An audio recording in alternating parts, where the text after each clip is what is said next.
자, 그래서 까라마조프가의 형제들을 그리스도와 열두 사도의 이 모임으로 환호성으로 이제 끝낼 만큼 도스옙스키의 그 구원에 대한 그런 열망이 강했다. 영생과 부활 이런 거에 대한 이제 열망이 강했다라고 우리가 볼 수 있을 것 같고요. 그 다음에 이제 제가 이제 따로 읽어드리진 않았는데, 일류샤 얘기를 하면서 우리 곁에 이렇게 사랑스러운 소년이 있었는데, 이제 그 아이가 죽었다. 이렇게 이제 부조리하게 죽은 거죠. 하지만 우리는 그 아이를 기억하면서 앞으로도 우리가 다 다르게 떨어져 살겠지만 그 아이를 기억함으로써 또한 이제 하나가 될 것이다. 이런 식으로 이제 얘기를 합니다.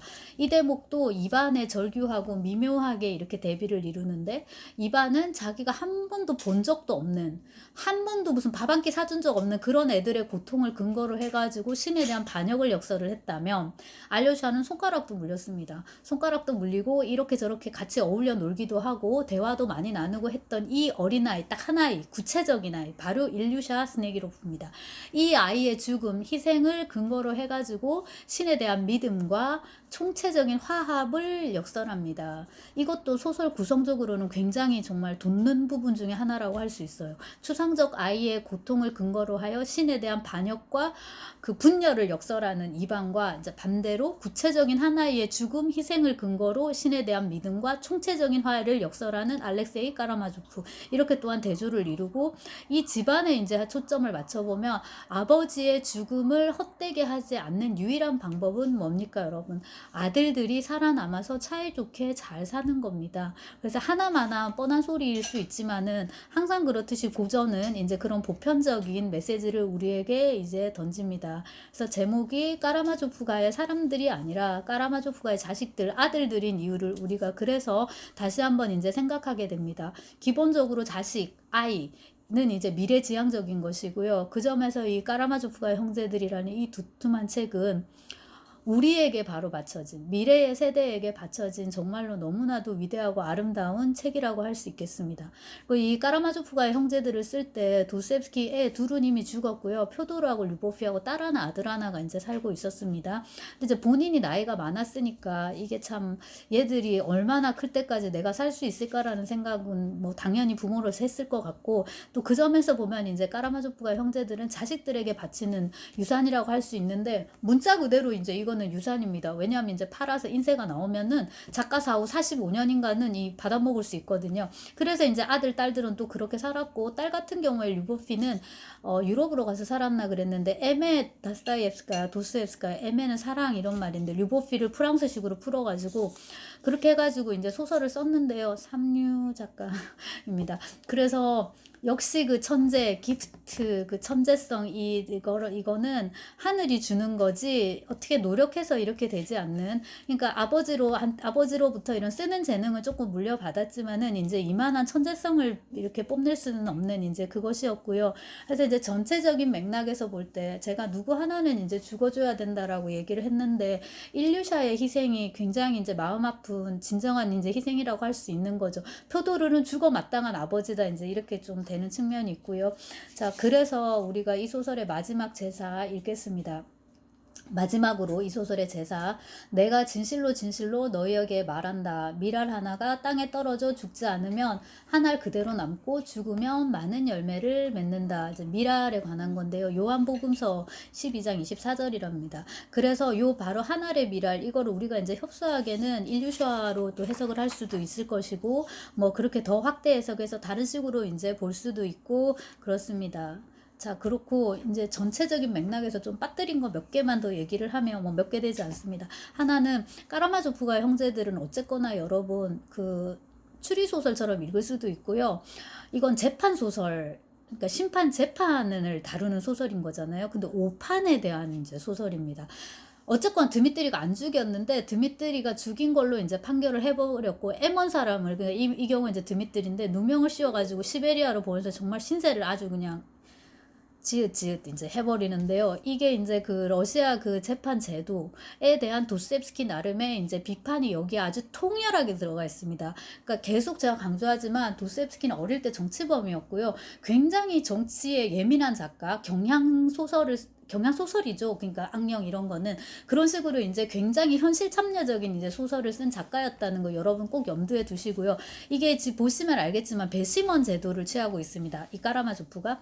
근데 드미트리에 대해서 이것저것 얘기를 하는데 다 들었을 거 아니에요. 다 듣고 나서 누가 봐도 이게 드미트리가 이렇게까지 막 정상 참작을 못 받을 만큼 그렇게 나쁘지는 않은데 이미 그 이 동네에서 드미트리에 대한 평판이 너무 나빴던 거예요. 근데 여자들은 또 다 좋아해요. 근데 남자들은 자기 부인이나 딸들이 드미트리를 좋아하니까 남자들은 더 싫어해요. 근데 배심원들은 또 다 남자란 말이에요. 그래서 이 무식기라는 표현이 나오는데 남자들 이거 원래 농꾼이라는 표현인데 이런 진짜 무식한 남자들 이 배심원들인데 얘네들이 밑자를 아주 그냥 작살내버렸어. 이렇게 이제 단 하나의 정상 참작도 없이 뭐도 유죄 다 유죄로 이제 만들어 버렸습니다.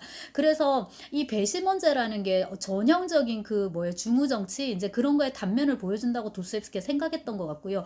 더 큰 그림에서 볼 때는 뭐냐면은 과연 인간이 인간의 죄를 제대로 심판할 수 있는가라는 문제입니다. 그래서 더 높은 신급은 어디로 간다? 당연히 이제 신에게로 간다. 신에게로 이월한다라는 그런 이제 큰 원칙이 이 오판 소설에 이제 들어가 있고요. 이 맥락에서는 톨스토이의 부활하고 연결시켜 가지고 당연히 이제 비교해 볼 수가 있는데 톨스토이의 부활 같은 경우에도 맨 처음에 네흐류도프가 배심원으로서 이제 재판에 참석을 하는데 피고석에 앉아있는 녀석이 아니라 피고석에 앉아있는 사람을 보니까 자기가 한때 유혹했다가 버린 카츄샤 더라 마슬로바 카츄샤 더라 하고 이제 이야기가 진행이 되거든요. 거기서도 이제 재판 과정을 상세하게 묘사를 함으로 해서 배심원죄가 얼마나 많은 모순을 갖고 있는지를 이제 보여주고 그 다음에 톨스토이도 마찬가지입니다. 궁극적으로 인간이 인간을 단죄한다는 것, 심판한다라는 것이 갖고 있는 오류 그것을 이제 문제 삼고 우리가 다음 주에 읽을 안나 까레니나의 경우도 마찬가지입니다. 복수는 내게 있으니 내가 갚으리라 혹은 복수는 내가 할 일 내가 갚으리라. 니네들이 이러쿵 저러쿵 수짓지 하지 말아라. 판단하다 심판하지 말아라. 그거는 내가 할 일이다. 이거거든요. 여기서 이제 또 두 작가가 공이 만난다고 볼 수 있겠습니다.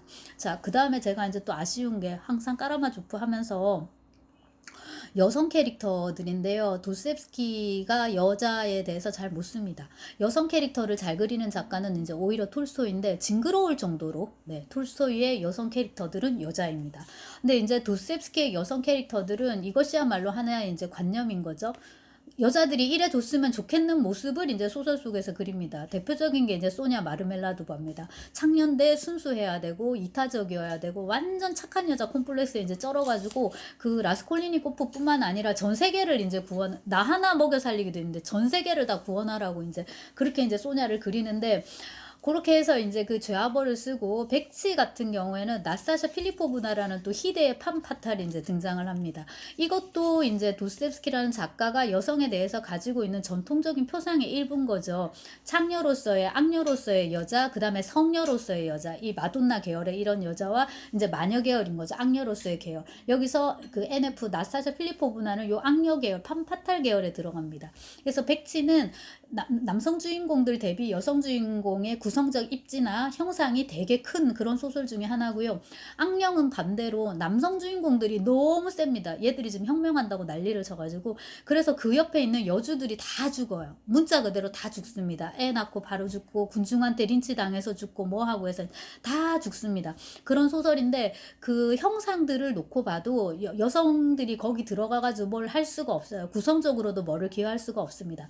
이 점에서 봐도 까라마조프가의 형제들은 굉장히 잘 쓴 소설인데 이른바 이제 여기 투톱이 있습니다, 여러분. 그루셴카하고 까제리나 이바노브나인데요. 그루셴카는 이제 러시아적인 어떤 이미지, 러시아성, 어머니 러시아 이런 표현을 쓰는데 그런 돼지 이런 걸 이제 상징하고요. 제가 그루셴카의 그루샤가 먹는 배, 서양배라고 이제 말씀을 드렸는데 다산성, 생산성 이런 거를 이제 이렇게 보여주고 실제로 묘사를 봐도 키가 크지는 않지만은 굉장히 다부지고 저는 둘 중에 하나 고르라면 그루셴카가 더 예쁘게 이렇게 느껴지는데 이제 그런 인물로 나오고요. 반면에 이제 까테리나 이바노브나는 우리가 아는 전형적인 슬라브계 미인입니다. 장신의 금발에 푸른 눈에 그다음에 이제 이화여전 다니니까 얘는 지성과 이제 미모를 겸비한, 그래서 이반의 어떤 그런 분열적인 그런 이성 지성과 좀 더 잘 맞는, 그러다가 둘 다 이제 파멸할 수밖에 없는 이제 그런 식의 구도를 형성을 하는데, 까테리나 이바노브나도 그대로 되게 매력 있는 이제 캐릭터로 그려져 있고요.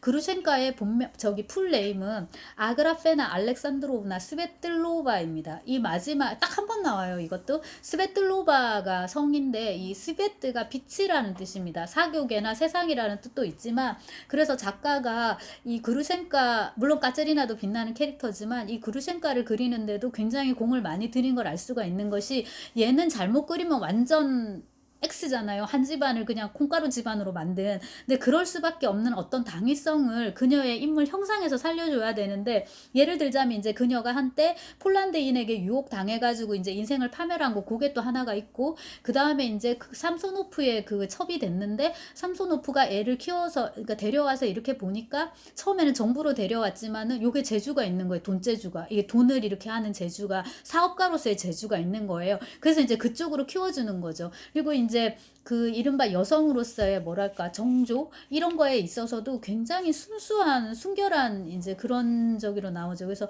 드미트리하고는 둘이 되게 잘 맞는 걸로 이제 이렇게 보입니다. 여성 캐릭터 얘기 혹은 뭐 에로티시즘이나 페미니즘이나 이런 얘기도 좀 하면 좋지만 시간이 좀 그렇고요. 끝으로 이제 알료샤인데요. 그 작가가 이 소설을 처음에 기획할 때 주인공은 알료샤였다. 근데 이제 이 소설이 1880년에 이제 완간이 되고 단행본으로 나오고, 작가가 돈을 좀 줘서 단행본으로 출간합니다. 출판 시장이 작아가지고 처음엔 대부분 다 자비 출판이었다고 하던데요. 근데 일주일 만에 2,000부인가 3,000부가가 다 팔릴 정도로 굉장히 반응이 좋은, 그 당시로서는 그런 소설이었다고 합니다. 그러니 이제 당연히 작가도 희망을 갖고서 고무적으로 빨리 2부를 써야겠다 이제 생각을 했겠죠. 근데 1870년대부터 이 러시아의 나로드니키, 그러니까 인민주의 운동이 아주 활성화됩니다. 그래서 인민의지당, 나로드나야 보울랴, 인민의 의지, 인민의지당 같은 게 이제 나오고, 나로드나야 보울랴. 네, 그렇고 이제 그런 운동들, 그다음에 이제 각종 테러 이런 것들이 이제 활발해집니다.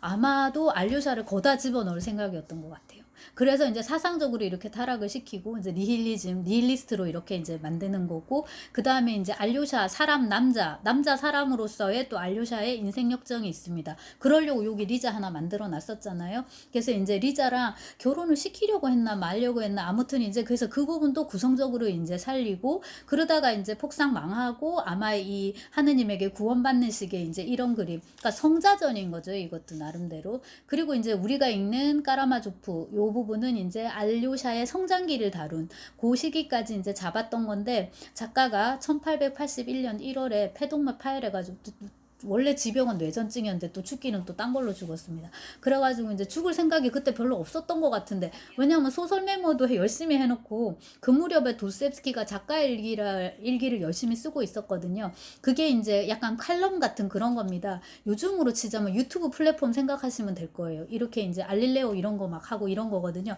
다음번에는 뭘 하고 이런 거 메모도 되게 열심히 해놓은 거를 보면은 죽을 줄 몰랐던 것 같아요. 근데 이제 이렇게 죽어서 결과적으로 이 알렉세이 표도로비치가 주인공이 되는 2부의 소설은 쓰여지지 않았지만, 지금 쓰여진 이 까라마조프가의 형제들만 해도 충분히 이제 우리에게는 유의미한 그런 작품이다. 그래서 여러분 이 기회에 꼭 읽기를 바라고, 저도 아까도 말씀을 드렸지만 이것에 대해서 이번 학기에 이렇게 강의도 하고, 뭐 우리가 의도한 건 아니지만 이렇게 동영상도 찍을 수 있게 돼서 대단히 감사합니다. 네.